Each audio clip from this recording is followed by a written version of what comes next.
recibimos ahora a Mara Rivera. Ella, además de ser la secretaria técnica y de Relaciones Internacionales de la Asociación de Personal Superior de Empresas de Energía. Estoy leyendo todo esto porque es muy largo, pero además de eso fue una de las organizadoras de este evento y tiene la deferencia de venir a visitarnos. Bienvenida, Mara, ¿cómo estás? Bueno, ¿cómo andan? Gracias por la invitación y estuve viendo el video hermoso, el compilado que armaron. La verdad que fue un congreso que ahí mostraron el resumen de lo que fue, hablando de lo que es la producción, el trabajo, la industria, qué pasa hoy en esos sectores, cuál es el rol del Estado que está tomando el gobierno de Milei. Así que fue un debate bastante nutrido porque nos llevamos mucha tarea, que hay que repensar las políticas energéticas, reconstruir lo que se está viviendo hoy.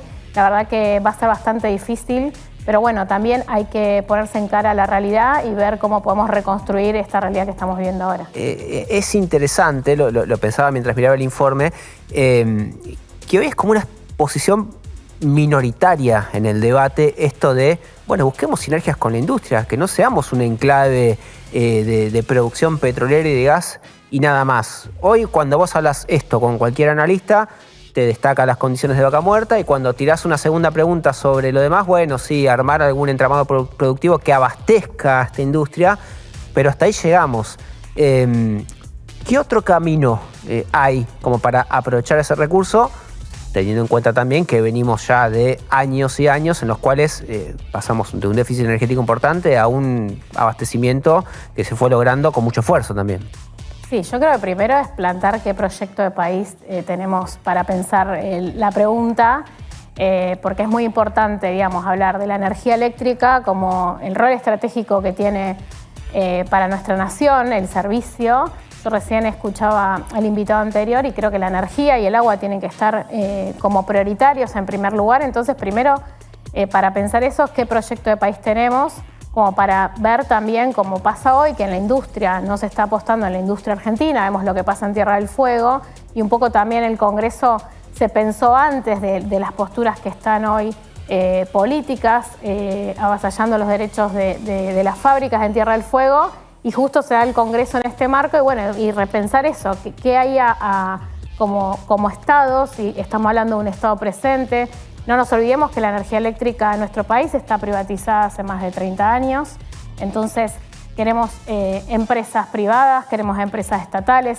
La Argentina ya tuvo esos dos escenarios, estuvo en lo que es el AMBA, que se concentra el 40% de la generación y la distribución del país, con la empresa SEGUE, la empresa de servicios eléctricos en Gran Buenos Aires, y ahora tenemos, después de 30 años, las empresas privatizadas, y vimos la diferencia entre una y otra empresa, cómo está el Estado presente en la energía eléctrica y cuando no lo está.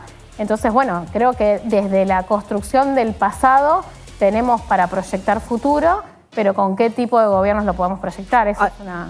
Ahí no, te escucho y me acuerdo de la primera etapa del gobierno de Néstor Kirchner, donde esta sinergia se veía, digamos, había energía barata que permitía desarrollar a otros sectores productivos, a las industrias.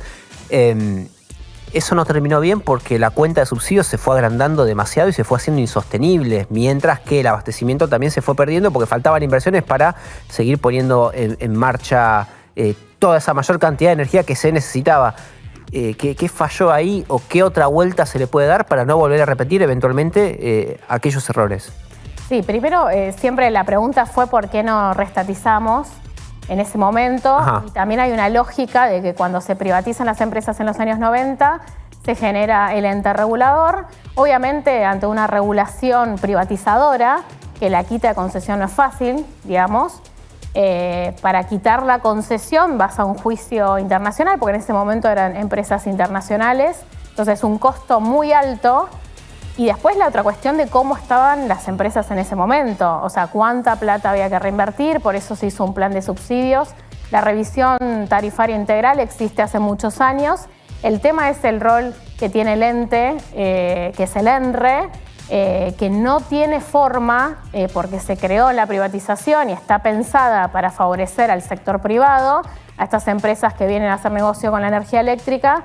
Entonces, es muy difícil en contexto, pero sí también decir después de tantos años que ya tiene que ser una decisión política, porque no podemos tener a los usuarios cuando hace frío o cuando hace calor, en lo que es el AMBA, con cortes de luz prolongados, que cuando nosotros hablamos de cortes de luz y vamos a otros países a contar que teníamos cortes de luz de más de 3 días, de 5 días, Chile, Brasil nos decían no puede ser, y hoy Chile y Brasil tienen el grupo Enel en ambos países y están sufriendo esos tipos de cortes. Entonces, pensar para qué vienen estas empresas multinacionales y lo que generan en el servicio, el desgaste que generan en el servicio técnico, y en el medio está el tema de las tarifas que no se resuelve. Entonces hay toda una cuestión de ver el marco regulatorio que no es favorable, pero sí yo creo que después de tantos años hay que tomar una decisión política y hacerse cargo de este servicio. Ahora, Mara, la calidad del servicio de las eléctricas, sobre todo de Sur, fue pésimo, está a la vista de todos.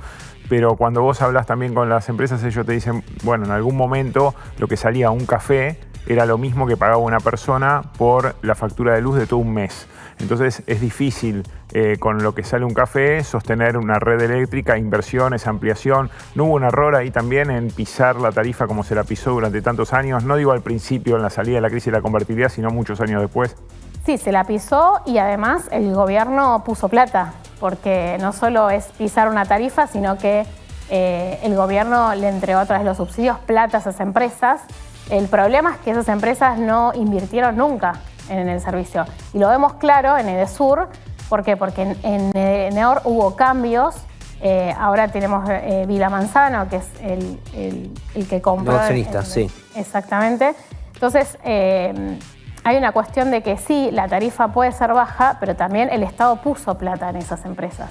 El tema es que es la regulación. Lo que pasa es que el Estado subsidiaba el precio de la energía, pero no le daba a las distribuidoras para inversiones. Solo en un momento a través del FOSEDE, cuando estalló la red de distribución en la Ciudad de Buenos Aires en 2013, empezó a poner el Estado para ampliar la red de distribución, pero lo hacía a través de un instrumento que pasaba de alguna manera por el costado de las distribuidoras. El grueso del subsidio fue a subsidiar el costo de la energía, pero las distribuidoras decían, bueno, pero nosotros para ampliar o para mejorar la red lo que nos toca es lo que viene de tarifa, y es cierto que sobre todo en la última parte del gobierno de Cristina Kirchner, y bueno, se replicó después con Alberto, era muy baja en términos reales. Pero en el 2000, el claro ejemplo es en el 2016, cuando Macri decide hacer el aumento del 1000% con una revisión tarifaria integral, que tenían que realizar inversiones. Edenor realiza las inversiones, Edesur no realiza las inversiones y la tarifa quedó elevada a más del 1000%. Entonces, está bien lo que decís vos, que se planchó el subsidio, no alcanzaba para rehabilitar las líneas, pero también cuando las empresas tuvieron la potestad, porque el ente de control no funcionó en el 2018, 2016, 2018, que fue el gran aumento de tarifa, tampoco hicieron las inversiones que tenían que hacer. Mara, podríamos estar un rato largo, ¿no? Discutiendo la política energética kirchnerista. Te quiero preguntar por la política energética hoy, si hay o si no hay, si en realidad está subordinada a otra política quizás fiscal. Y te quiero preguntar por una situación muy concreta, porque viendo la experiencia, cuanto más se desregula el mercado, más aumentan los costos de energía. Digo, uno ve los periodos históricos y siempre aumentan con mayor desregulación, menos presencia del Estado. Y en ese sentido ahora tenemos una clave, que es esto de los medidores inteligentes, por medio del cual las empresas, ahora no sé bien cómo es, pero cuestión es que vos y yo vamos a tener que pagar $150 por una medida obligatoria, ¿no? Porque sé que están en este tema trabajándolo. Sí, a ver, lo de los medidores inteligentes se viene implementando hace muchísimo tiempo. Hay una cuestión técnica de si funcionan o no funcionan, porque dependen de otras redes. Que no son las eléctricas. Pero es obligatorio, ¿no? ¿Cambiarlos? ¿Hay una obligación? Todavía no está implementado, son pruebas que se están haciendo, ya existen medidores inteligentes, no va a cambiar la calidad del servicio, digamos, en lo que respecta... ¿Qué te aporta el medidor inteligente? No, a las empresas le aportan en no tener gente para ir a tomar la lectura, o sea... Al usuario en nada, no le... No, puede ser la calidad de las mediciones que tienen por el coseno phi, puede haber una cuestión de calidad. Había un lobby fuerte, ¿no? Para que sea obligatorio, ¿o no hay un lobby fuerte para que sea obligatorio? Bueno, no puede ganar porque no hay quien lo pague. Igual eso está hace muchos años, las empresas lo vienen implementando, hay pruebas, errores por el tema de la transmisión, para que funcionen. No vienen muy inteligentes hasta ahora. No vienen muy inteligentes hasta ahora y también pensemos que Argentina tuvo un retroceso en todo lo que es polo tecnológico y avances tecnológicos. Sí. Ahí tuvo una cuestión ahí que lo veo difícil que se implemente de un día para el otro. Sí hubo una reconversión de medidores de los de disco a digitales, que pasó esto en el gobierno de Cristina. Digamos, se va aumentando la tecnología para que sean mediciones concretas, para que haya un corte real desde el medidor, pero no cambia, digamos, el servicio. Tenemos líneas todavía de la época de SECO, eso es lo que tienen que cambiar. Mara, sos una de las pocas mujeres que está en el Consejo Directivo de la CGT. Si no la única. No, el cambio de estatuto del último Consejo Directivo de la CGT entramos 50 y 50. Ah, 50-50. ¿Por qué? El Consejo Directivo, está bien. Claro, en realidad no en cargo, sino en una cuestión de que cada sindicato nombraba a un compañero y una compañera. Está bien, pero hay 50, las decisiones 50. Se siguen tomando. Las decisiones las sigue tomando un triunvirato, que son varones. De todas maneras, digo, que seas directora técnica de un sindicato de este sector que se caracteriza o es machirulo por excelencia. Digo, habla de que APSE, o vamos a ver, Minucci, es una aliade que te permitió desarrollar esta carrera. Digo, ¿cuánto te costó? ¿Con cuánto de apoyo contaste de eso, que son todos hombres? Sí, lo que vino a marcar nuestro secretario general Carlos Minucci es que todo pasa por una decisión política. Fue a través del cambio de estatuto en el 2015, donde crea la Subsecretaría de Género e Igualdad de Oportunidades. Esto generó un cambio porque asumo la primera es una mujer dentro del sindicato en el 2015. ¿Cómo es la composición en el mundo del trabajo del sindicato y de los compañeros y compañeras? En energía somos el 10% de mujeres, el 2% está en las áreas técnicas y el 8% en las áreas comerciales y administrativas. Esto habla un poco del panorama de lo que es la segregación ocupacional en términos de la famosa brecha salarial, que siempre se compara con términos internacionales, y en Argentina está ahí, en la segregación ocupacional. La brecha salarial es que los cargos mejor pagos los ocupan los hombres. Exactamente, porque nosotros tenemos una ley de contrato de trabajo y los sindicalizados tenemos un convenio colectivo que no nos permite tener esa diferencia. Igual remuneración por igual tarea. Lo que pasa es que la igual tarea la hacen todos tipos. Exactamente. Minucci es un aliado al final. Sí, Minucci es un aliado y tuvo la decisión política. Y después de eso, no solo asumir como mujer, sino en el segundo mandato se sumaron 9 mujeres más. Pero así todo en las empresas sigue habiendo un 10% de mujeres, que esa es una deuda pendiente que tenemos. ¿Y qué se hace para esa deuda, para que esa deuda pendiente se materialice o se concrete desde el lado de los trabajadores? Digo, después dependerá de las empresas que hagan algo ellas para... Es más complejo, porque eso viene ya arraigado de la educación, de las escuelas técnicas, que todo lo que es energías hay pocas alumnas. Entonces, hay pocas alumnas. Hay pocas alumnas en carreras de ingeniería.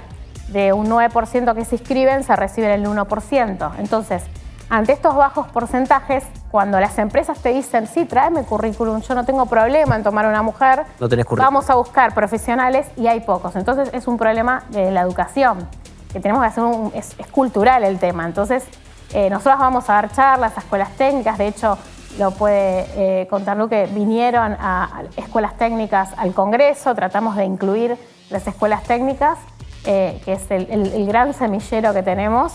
Pero bueno, ahí tenemos que hacer un trabajo sobre los oficios masculinizados desde la educación. Mara, muchísimas gracias por tu tiempo. Bueno, gracias a ustedes. Hasta